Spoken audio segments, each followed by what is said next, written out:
And welcome back to the channel. But if this is your first time here, karibu sana and thank you so much for joining me. My name is Trina and this is Rural Adventures KE. So in today's video, we are doing a lot of weeding. I was actually here very early in the morning. My hands are messy because there's been a lot of jembe handling and of course the plants, namatope and stuff like that. But people like me don't really mind getting their hands dirty because that's the only way that we get our hands done. Our work done. Sorry. So it's actually very hot out here, and apparently that's actually like the best weather to do weeding because there isn't a lot of dew on the ground and on the plants. So which is what would hinder, or is what would slow someone, during weeding. But it's good. It's just nice. Like it's just the right temperatures to do the weeding. Yeah, so this is a djembe that I had. By the way, weeding is such a slow kind of work that requires a lot of patience.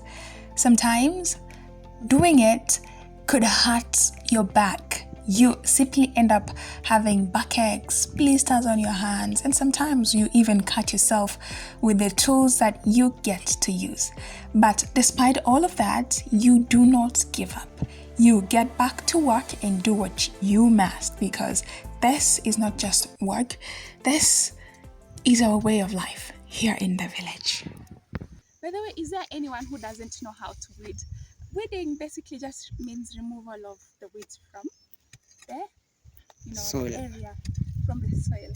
And why that is important is because both weeds and plants need nutrients from the soil. And they'll be competing, the two will be competing for the very few nutrients that we have. And so in order for the plants to be as healthy as possible, you remove the weeds so that the only nutrients that are in the soil are consumed by the plants, the whatever we need. We need the maize, so that's the only thing that we leave in the farm. Okay, so there's a lot of weeds here, like blackjack. It's just that they're still very young, so that's why you might not be able to tell which ones they are. This is actually very good food for animals like rabbits. They really enjoy this, and even cows. So other than just weeding, other than just removing the weeds, we're also taking them to plants. Like my niece Hopi my niece Hopi has 2 rabbits which she's going to feed with. She actually is very hardworking. She comes to the farm every day early in the morning to get these for her rabbits, so they don't starve, and also because she cannot afford money for like rabbit pellets and stuff like that. So she gets this and she takes it to the rabbits. I think the rabbits are lovely. It is actually so therapeutic to just watch them eat, feed, behave in there. It's so lovely. No wonder my niece spends so much time in here.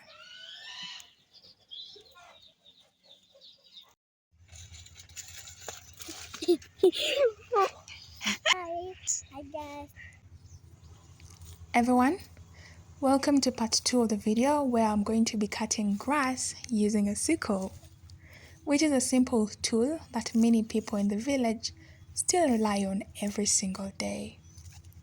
It's old-fashioned, but it sure gets the work done for small-scale farmers like me. So this grass is mainly for livestock, which includes cows, goats, and sheep. Fresh green fodder like this keeps them healthy and productive. The sickle itself is basic, just a curved blade with a wooden handle. No fuel, no engine noise, just quiet work and the sound of grass falling. It's cheap, easy to maintain, and perfect when you don't have machines or money for big equipment. Now, let me tell you, this work is not easy. After just 10 minutes, your back feels a strain, especially if the grass is thick or tall.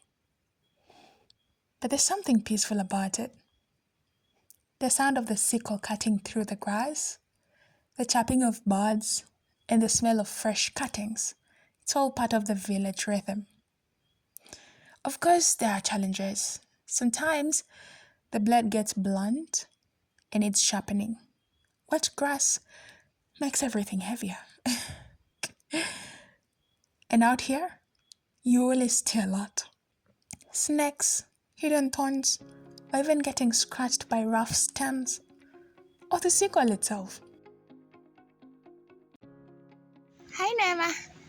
Good morning. But still, you push on because this is part of the daily hustle. But doing this kind of work, however, gives you time to think. It's slow, quiet, and humbling. Out here under the sun, sweating, I've learned patience. You start to appreciate small victories.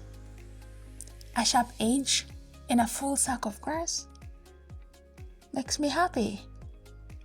This might not be the life that many people dream about, but to me, it's honest work. No shortcuts, no noise, just effort, nature, and purpose. In the village, we don't have much, but we have the land, the will to work, and the satisfaction that comes from a job well done. And sometimes, that's more than enough. Now, if you enjoy watching real rural life, rural farming, and the day-to-day farm life, please be sure to subscribe to the channel, like the video, and share this video with family and friends. So guys, thank you so much for hanging out with us today. Thank you for keeping us company during our wedding. I really do appreciate you guys, but I just would like to ask you guys to please subscribe to the channel if you haven't already, and if there's anyone who you think you can share this video with, please don't hesitate to do that. And if you liked any part of the video, please show me that by hitting that like button somewhere on your screens, and I will really appreciate that. So please stay tuned for more videos like this. If you hit the notification bell, you will definitely not miss out on any of the videos that I get to upload. And until next time, bye guys.